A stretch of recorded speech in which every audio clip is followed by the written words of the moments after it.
Assalamualaikum warahmatullahi wabarakatuh. Yang saya hormati Pak Asep serta teman-teman sekalian. Kami dari kelompok 11 akan membacakan pidato kami yang berjudul Pemindahan Ibu Kota dari Jakarta ke Kalimantan merupakan tindakan pemerintah yang kurang tepat. Kami dari kelompok 11 beranggotakan 4 orang, yaitu saya, Sabrina Larasati. Saya Nurul Elis. Saya Firani Ramadhani. Saya Dina Hasanah. Selanjutnya, izinkan kami untuk membacakan pidato kami. Assalamualaikum warahmatullahi wabarakatuh. Selamat pagi Pak Asep serta teman-teman sekalian. Salam sejahtera bagi kita semua. Semoga kita semua selalu dalam keadaan sehat walafiat. Senang rasanya dapat berjumpa dengan teman-teman sekalian meskipun hanya dalam ruang virtual, tapi semoga ini tidak mengurangi rasa semangat kita dalam aktivitas. Pada kesempatan kali ini, saya beserta teman-teman kelompok saya akan menyampaikan pidato mengenai ketidaktepatan langkah pemerintah memindahkan ibu kota negara ke Kalimantan dari berbagai aspek, mulai dari aspek ekonomi, aspek lingkungan hidup, sampai pada aspek masyarakat adat. Apakah memindahkan ibu kota negara dari Jakarta ke IKN adalah kebijakan yang tepat? Jakarta merupakan ikon dari negara Indonesia dan Kalimantan merupakan paru-paru dunia.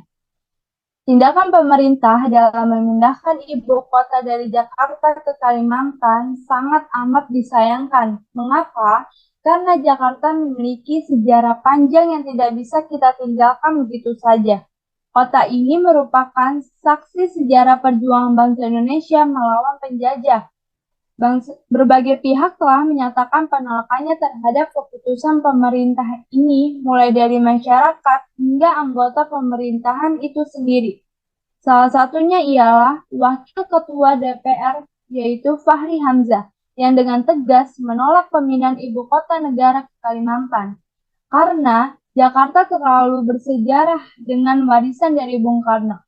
Fakta bahwa selain memiliki nilai histori yang panjang, Jakarta juga merepresentasikan Indonesia sebagai negara maritim. Dan citra itu tentunya akan hilang jika IKN berada di Kalimantan.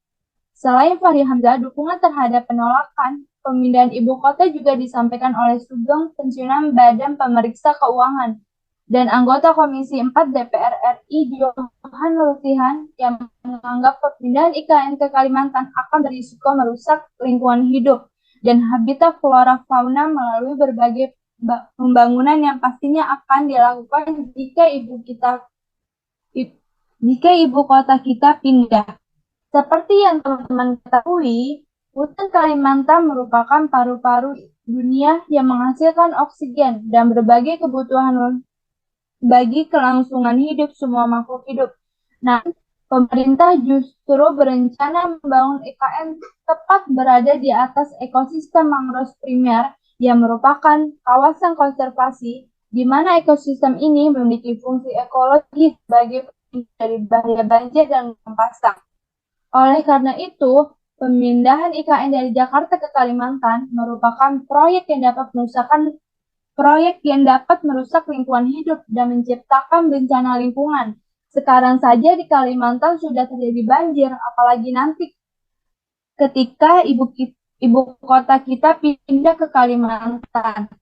Pemerintah sebaiknya fokus saja meningkatkan kesejahteraan rakyat dan pembangunan nasional, alih-alih memindahkan IKN yang secara tegas mendapat banyak kontroversi dan penolakan dari berbagai lapisan masyarakat.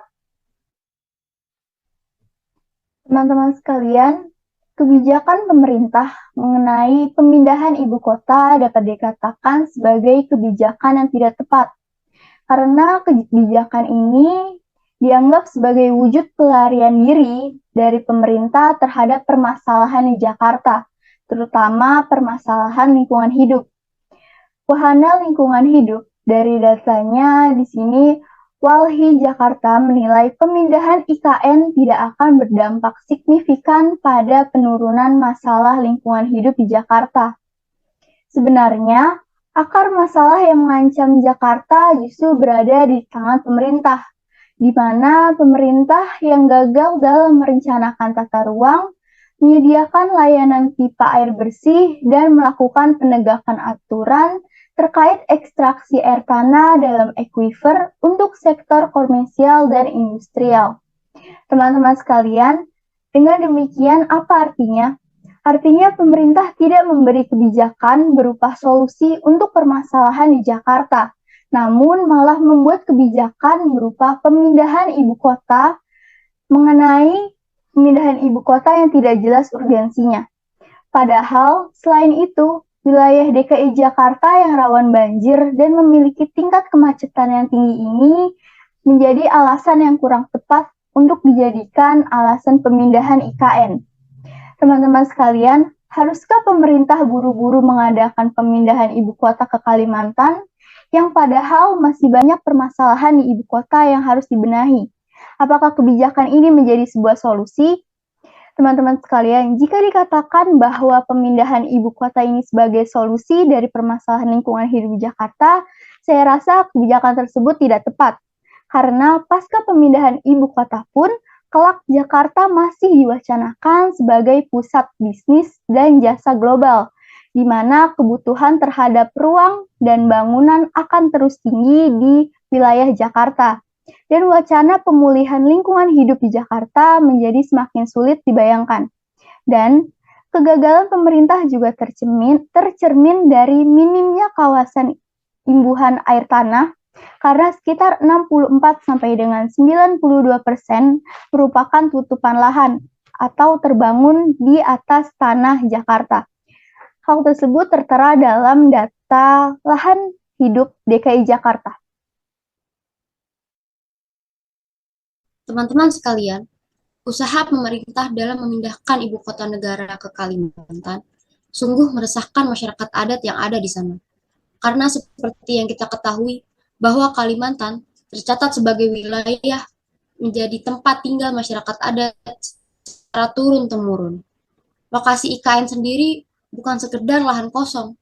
Berdasarkan data aman di peta indikatif wilayah adat, bahwa hampir seluruh wilayah di Kalimantan, baik di Tanah Bambu, Gunung Mas, dan Palangkaraya, merupakan wilayah adat.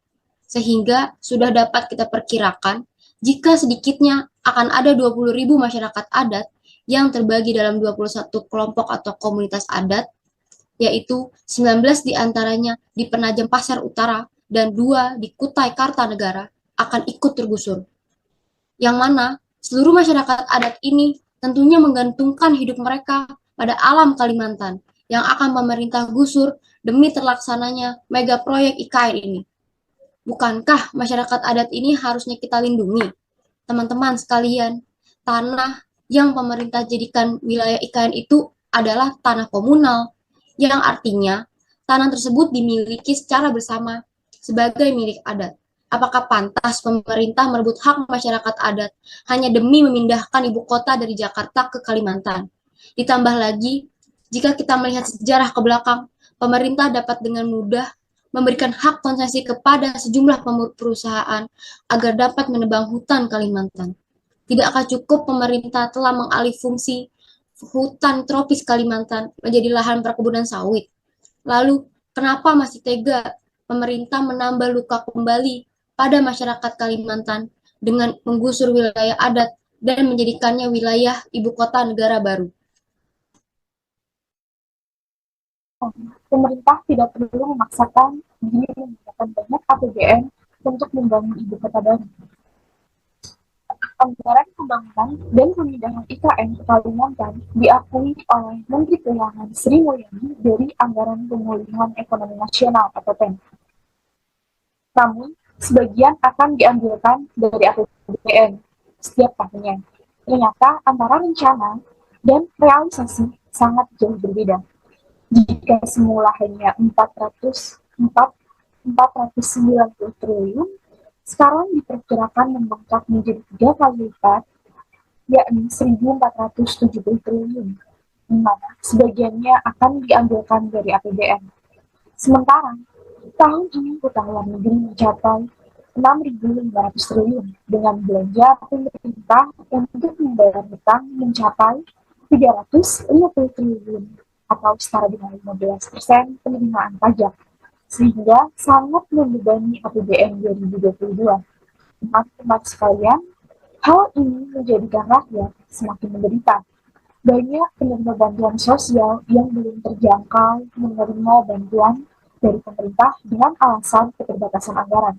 Begitu juga dengan pelaku usaha UMKM, di mana hanya sebagian kecil dari 65 juta unit yang mendapatkan bantuan dari pemerintah selama pada masa pandemi.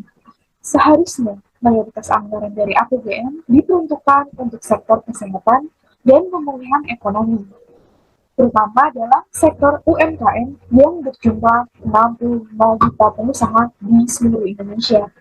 Pasalnya, pada masa pandemi ini, baru sekitar 20% UMKM yang mendapat bantuan usaha dari pemerintah. Padahal, 97% serapan tenaga kerja nasional berasal dari UMKM. Jika sektor UMKM kolaps, maka negara akan ikut kolaps. Teman sekalian, seharusnya APBN 2022 digunakan untuk pemulihan ekonomi rakyat yang sesuai dengan pasal 33 dan Undang-Undang Dasar 1945, bukan justru digunakan untuk membangun proyek permusuhan dan siap kontrak seperti IKN dan tak memiliki dampak ekonomi bagi rakyat, tetapi sebaliknya malah menambah pundi-pundi kekayaan bagi konglomerat. Baiklah, teman-teman sekalian, pemindahan ibu kota Jakarta ke ibu kota Nusantara Kalimantan ini menjadi kebijakan pemerintah yang kurang tepat. Karena ternyata banyak sekali permasalahan yang belum terselesaikan dan akan terjadi di kemudian hari. Mulai dari pembengkakan anggaran untuk proyek IKN dan lepas tangannya pemerintah terhadap permasalahan lingkungan hidup di Jakarta. Juga nantinya di kawasan IKN sendiri akan menghadapi permasalahan yang sama dengan Jakarta, serta tergusurnya masyarakat adat sekitar. Baiklah, demikian sekiranya yang dapat kami sampaikan. Kurang lebihnya mohon maaf jika ada kesalahan kata yang terucap, dan atas perhatiannya kami ucapkan terima kasih. Wassalamualaikum warahmatullahi wabarakatuh.